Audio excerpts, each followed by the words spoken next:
আজকে আমার নানির বাড়িতে চলে আসছি আমরা। এই তো বাচ্চারা খেলা করতেছে, আমাকে ডাকতেছে, মাম্মি আসো আসো। হ্যাঁ, পিঠা খাও।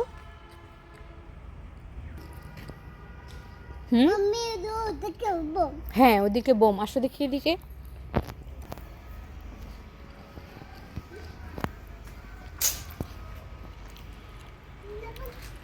সব জঙ্গল হয়ে গেছে।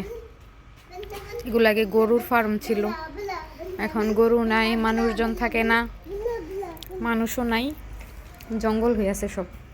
7টা বাজে কিন্তু এখন বাজে 1টা। একটার উপরে বাজে, কিন্তু মনে হইতেছে ভোর 7টা বাজে।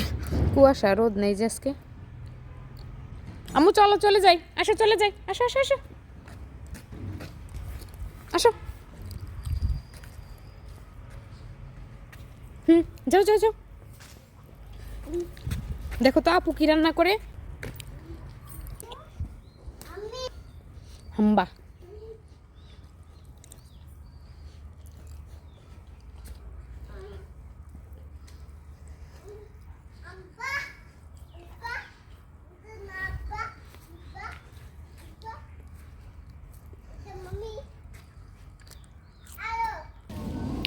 বিস্তীর্ণ বাড়ি খালি পড়ে আছে, আমার মামা নাই, আমার নানা নাই, খালি বাড়ি একদম।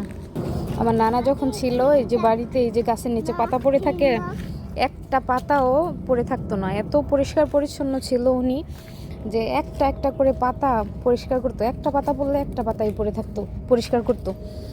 আর কেউ এসে আসে না অনেকে, যে কথায় কথায় গাছ থেকে একটা পাতা ছিঁড়ে একটা ফুল ছিঁড়ে, এগুলো কেউ করতে পারতো না আমার নানার ভয়ে। আমার নানা এত বেশি পরিষ্কার ছিল। এই বাড়ি, এই জমি, এই জঙ্গল, এই গাছপালার সাথে কত স্মৃতি আছে ছোট থেকে বেড়ে ওঠা আমার এখানে। জঙ্গল হয়ে আছে, এটা আমাদের জমি, তোমার নানা ভাইয়ের জমি, ও আচ্ছা। নানুমনির। আগের মানুষগুলো নেই, আর সেই স্মৃতিগুলো শুধু স্মৃতি এখন। হ্যাঁ হ্যাঁ, সে এখানে এসে খুব আনন্দ পাচ্ছে। যাও, হাম্বার সাথে খেলা করো, যাও।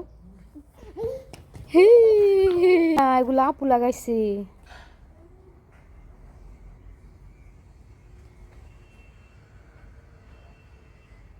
এখানে মামি আমাদের জন্য অনেক কিছু রান্না করেছে, আর শুভ্র আগেই খেয়ে ফেলছিল।